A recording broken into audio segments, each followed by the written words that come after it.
नमस्कार। Technical analysis course के इस थर्ड एपिसोड में आपका स्वागत है। आज हम बात करने वाले हैं कैंडलस्टिक चार्ट के बारे में और उससे जुड़ी टर्मिनोलॉजीज के बारे में। देखो, इस कोर्स में हम कैंडलस्टिक चार्ट को बहुत बेसिक से समझने वाले हैं, इसलिए अगर आपको कैंडलस्टिक चार्ट आता है तो आप इन 2-3 एपिसोड को स्किप कर सकते हो, क्योंकि इन एपिसोड्स में हम बहुत ही बेसिक से शुरुआत करने वाले हैं ताकि हर किसी को कैंडलस्टिक चार्ट बड़े आसानी से समझ में आए। टेक्निकल एनालिसिस करने के लिए जिस चार्ट का उपयोग किया जाता है उसका नाम है कैंडलस्टिक चार्ट। वैसे अलग अलग टाइप्स के और भी चार्ट्स होते हैं, जैसे कि line chart, bar chart etcetera, लेकिन उनसे अच्छे से एनालिसिस नहीं हो पाता है। डिटेल टेक्निकल एनालिसिस के लिए आपको कैंडलस्टिक चार्ट ही लगता है, जिसके बारे में हम यहाँ से आगे बात करने वाले हैं। कैंडलस्टिक चार्ट को शुरू करने से पहले हम फिर से एक बार टेक्निकल एनालिसिस को ओवरव्यू करते हैं। देखो, टेक्निकल एनालिसिस हमें बताता है कि जो घटनाक्रम पहले घट चुका है वो फिर से घट सकता है। जैसे कि अगर पिछले कुछ हफ्तों से मंडे को ज्यादा बारिश हो रही है, ट्यूसडे को ज्यादा बारिश हो रही है और वेंसडे को कम बारिश हो रही है, और पिछले कुछ हफ्तों से हर हफ्ते में ऐसा ही हो रहा है, मंडे को ज्यादा बारिश, ट्यूसडे को भी ज्यादा बारिश और वेंसडे को कम बारिश, तो टेक्निकल एनालिसिस ये प्रेडिक्ट करेगा कि आने वाले हफ्ते में भी अगर मंडे को ज्यादा बारिश होती है, ट्यूसडे को भी ज्यादा बारिश होती है, तो वेंसडे को बारिश कम होगी। तो टेक्निकल एनालिसिस हमें ये बताता है कि जो घटनाक्रम पहले घट चुका है वो फिर से घट सकता है, और यही टेक्निकल एनालिसिस का बेस है। अब ऐसा कई बार होता भी है कि जो घटनाक्रम पहले घट चुका है वो फिर से नहीं घटता है, नेक्स्ट टाइम कुछ अलग ही हो जाता है। तो ये टेक्निकल एनालिसिस के कुछ लिमिटेशंस है, इन्हें ध्यान में रखकर ही आपको टेक्निकल एनालिसिस करना होगा, क्योंकि ऐसा कहा जाता है कि change is the only constant, यानी बदल ही सृष्टि का नियम है। तो कई बार ऐसा होता है कि जो चीज पहले घट चुकी है वो नहीं घटती है, कई बार हिस्ट्री रिपीट नहीं होती है। तो टेक्निकल एनालिसिस की इस लिमिटेशन को आप जरूर ध्यान में रखिए। तो चलिए शुरू करते हैं कैंडलस्टिक चार्ट से। कैंडल कुछ इस तरह दिखती है, इसे कैंडल या कैंडलस्टिक कहते हैं क्योंकि ये कैंडल की तरह दिखती है, और कैंडलस्टिक चार्ट में जो भी अलग अलग पैटर्न्स हैं उन्हें अलग अलग नाम दिए गए हैं, और जिस तरह से वो दिखते हैं उसी तरह के उनके नाम हैं।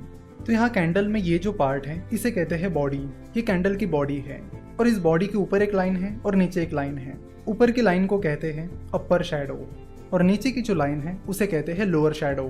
कैंडल की जो बॉडी होती है वो दो तरह की होती है, ग्रीन बॉडी और रेड बॉडी।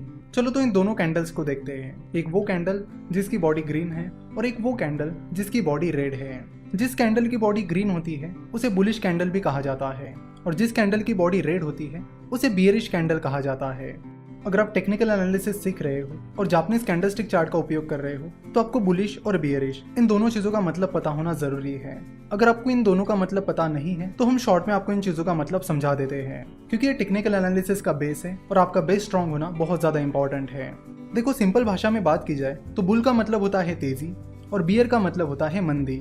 बुल यानी बेल नीचे से ऊपर की तरफ अटैक करते हैं, इसलिए जब शेयर प्राइस ऊपर जाती है तो उसे बुलिश पैटर्न कहते हैं। वही बियर यानी भालू ऊपर से नीचे की तरफ अटैक करते हैं, इसलिए जब शेयर प्राइस गिरने लगती है तो उसे बियरिश पैटर्न कहते हैं। तो इस तरह बुल और बियर एक दूसरे के अपोजिट होते हैं। बुल मतलब शेयर प्राइस ऊपर जा रही है, वही बियर मतलब शेयर प्राइस नीचे जा रही है। तो इससे आपको पता चल ही गया होगा कि बुलिश कैंडल का मतलब क्या होता होगा और बियरिश कैंडल का मतलब क्या होता होगा।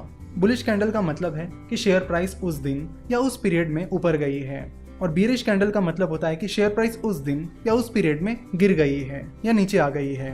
तो चलो तो पहले ग्रीन कैंडल की बात करते हैं। जिस कैंडल की बॉडी ग्रीन कलर की होती है उसे ग्रीन कैंडल कहते हैं। तो चलो देखते हैं कि ग्रीन कैंडल क्या इंडिकेट करती है, और ग्रीन कैंडल से हमें open price, close price, high price और लो प्राइस कैसे पता चलती है। तो चलिए देखते हैं। चलो मान लेते कि ये ग्रीन कैंडल किसी पर्टिकुलर डे का ग्रीन कैंडल है।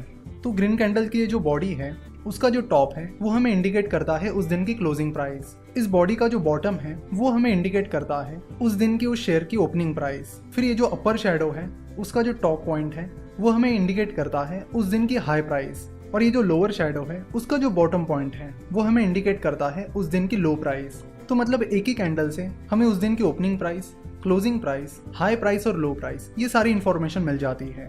इस ग्रीन कैंडल को बुलिश कैंडल भी कहते हैं। अब आपको रीजन पता ही चल गया होगा कि इस कैंडल को बुलिश कैंडल क्यों कहते हैं। इस कैंडल को बुलिश कैंडल इसलिए कहते हैं क्योंकि इस कैंडल की क्लोजिंग प्राइस उसके ओपनिंग प्राइस से ज्यादा है, यानी उस दिन उस शेयर की प्राइस बढ़ी है। अब बात करते हैं रेड कैंडल के बारे में।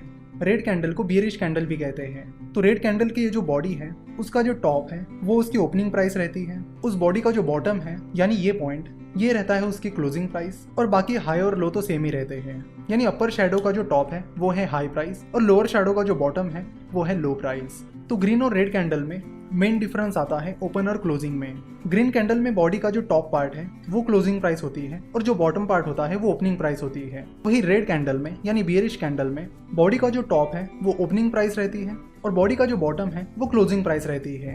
तो रेड कैंडल को बियरिश कैंडल क्यों कहते हैं ये आपको पता चली गया होगा, क्योंकि रेड कैंडल की क्लोजिंग प्राइस उसकी ओपनिंग प्राइस से कम होती है, जिससे हमें ये इंडिकेट होता है कि उस दिन या उस पीरियड में शेयर की प्राइस गिरी है यानी कम हुई है। तो कैंडलस्टिक की ये सारी चीजें बहुत बेसिक है और ये आप परमानेंटली याद रखिए कि ग्रीन कैंडल की ओपनिंग और क्लोजिंग प्राइस क्या होती है और रेड कैंडल की ओपनिंग और क्लोजिंग प्राइस क्या होती है। तो ये चीज आप याद रखिए कि ग्रीन कैंडल में क्लोजिंग प्राइस उस बॉडी का अपर पार्ट होता है, क्योंकि ग्रीन कैंडल में क्लोजिंग प्राइस ओपनिंग से ज्यादा होती है। वही रेड कैंडल में क्लोजिंग प्राइस कैंडल का बॉटम पार्ट होता है, क्योंकि रेड कैंडल में क्लोजिंग प्राइस ओपनिंग प्राइस से कम होती है। तो ये चीज आप परमानेंटली याद रखिए। बाकी हाई और लो दोनों के लिए सेम होते हैं, यानी अपर शैडो का टॉप पॉइंट हाई होता है और लोअर शैडो का बॉटम पॉइंट लो होता है। तो जब भी कहीं पर आपको ग्रीन बॉडी मिले तो आप समझ लेना कि उस दिन की क्लोजिंग प्राइस उस दिन की ओपनिंग प्राइस से ज्यादा थी, और जब भी आपको रेड कैंडल मिले तो आप समझ लेना कि उस दिन की क्लोजिंग प्राइस उस दिन की ओपन प्राइस से कम थी। चलो तो इसे एक एग्जांपल की मदद से समझते हैं ताकि आपका बेसिक बहुत क्लियर हो जाए। मान लेते कि एबीसी नाम का स्टॉक है जिसकी किसी पर्टिकुलर दिन की हाई प्राइस 510 रुपए थी, उसकी ओपनिंग प्राइस 495 रुपीज थी, उसकी क्लोजिंग प्राइस 505 रुपीज थी और उसका उस दिन का लो 490 रुपए था। तो चलो देखते हैं कि उस दिन की कैंडल कैसी रहेगी। उस दिन की हाई प्राइस 510 रुपए थी, इसलिए यहाँ पर 510 आएगा। उस दिन की लो प्राइस 490 रुपीज थी, तो यहाँ पर 490 आएगा। अब देखते हैं कि क्लोजिंग प्राइस ओपनिंग प्राइस से ज्यादा थी या कम थी। तो क्लोजिंग प्राइस ओपनिंग प्राइस से ज्यादा थी, यानी उस दिन की क्लोजिंग प्राइस 505 रुपए थी और ओपनिंग प्राइस 495 रुपीज थी। तो क्लोजिंग प्राइस ओपनिंग प्राइस से ज्यादा है, इसका मतलब है कि वो ग्रीन कैंडल है। तो 505 उस कैंडल की बॉडी का टॉप पार्ट रहेगा और 495 जो कि उस दिन की ओपनिंग प्राइस थी वो उस कैंडल की बॉडी का बॉटम पार्ट रहेगा। वही अगर किसी दिन उस शेयर की हाई प्राइस 510 रुपए होती, ओपनिंग प्राइस 505 रुपए होती, क्लोज प्राइस 495 रुपीज होती और लो प्राइस 490 रुपीज होती, तो फिर वो कैंडल कैसी दिखती। तो उस दिन की हाई प्राइस 510 रुपए थी जो कि अपर शैडो का टॉप पार्ट रहेगा। उस दिन की लो प्राइस 490 रुपीज थी जो कि लोअर शैडो का बॉटम पार्ट रहेगा। अब उस दिन की क्लोजिंग प्राइस उस दिन की ओपनिंग प्राइस से कम थी, यानी क्लोजिंग प्राइस 495 रुपीज थी, वही ओपनिंग प्राइस 505 रुपीज थी। तो यहाँ पर क्लोजिंग प्राइस ओपनिंग प्राइस से कम थी, इसलिए ये रेड कैंडल बनेगी और उसकी क्लोजिंग प्राइस उस बॉडी का बॉटम पार्ट रहेगी और उसकी ओपनिंग प्राइस उस कैंडल की बॉडी का टॉप पार्ट रहेगी। आशा करते कि आपको कैंडल अच्छे से समझ में आ गई होगी और अब आप आसानी से पहचान पाओगे कि रेड कैंडल में ओपनिंग प्राइस क्या होती है और क्लोजिंग प्राइस क्या होती है, साथ ही ग्रीन कैंडल में ओपनिंग प्राइस क्या होती है और क्लोजिंग प्राइस क्या होती है। नेक्स्ट पार्ट में हम आगे बढ़ेंगे और कुछ इंटरेस्टिंग पैटर्न्स के बारे में बात करेंगे। आशा करता हूँ कि इस एपिसोड में हमने जिन बेसिक्स के बारे में बात की वो आपके क्लियर हो गए होंगे, और इस एपिसोड में हमने जो बेसिक्स के बारे में बात की है वो क्लियर होना कैंडलस्टिक सीखने के लिए बहुत ज्यादा इंपॉर्टेंट है, इसलिए हमने कुछ चीजें एक दो बार रिपीट भी की है।